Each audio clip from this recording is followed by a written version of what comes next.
When Jesus saw the crowds, he had compassion on them because they were harassed and helpless, like sheep without a shepherd. And that really makes me think of an example of a student that I met with back in 2017. And I had a chance to sit down with him and have coffee, and I found out he was a transfer student from out of state. And he was struggling to find a local church and friends and community. He professed to know Jesus, but he just really needed some support in helping to figure out what his career path was and what his calling was and what he was going to do in life. A few weeks later, we saw on the news where he had gone missing. And then a few days after that, his body was found in a retention pond near campus, and his death had been ruled a suicide. And so, to me, that really just paints the picture of what it looks like for these students to be harassed and to be helpless and sheep without a shepherd. At CoPassion, we believe that you can change the world by helping college students grow spiritually and professionally.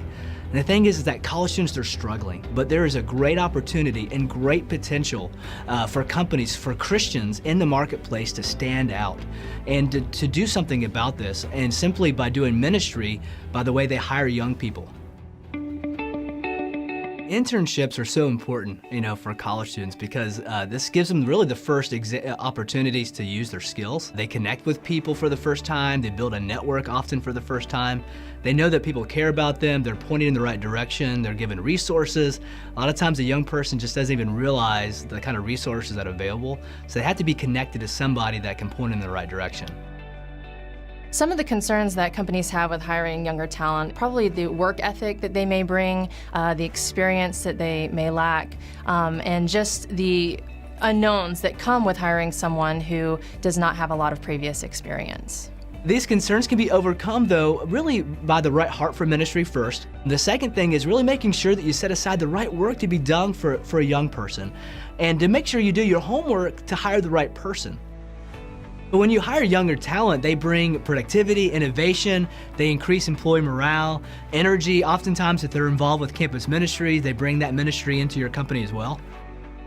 There's some different ways that companies can be more productive in hiring younger people. Some of these strategies include, an internship program that's going to help you identify future hires. Another one is a management trainee program, and what that does is accelerate growth for a younger person, accelerate their maturity. Another thing is to really set aside 10% of your lower value work from your higher value workers.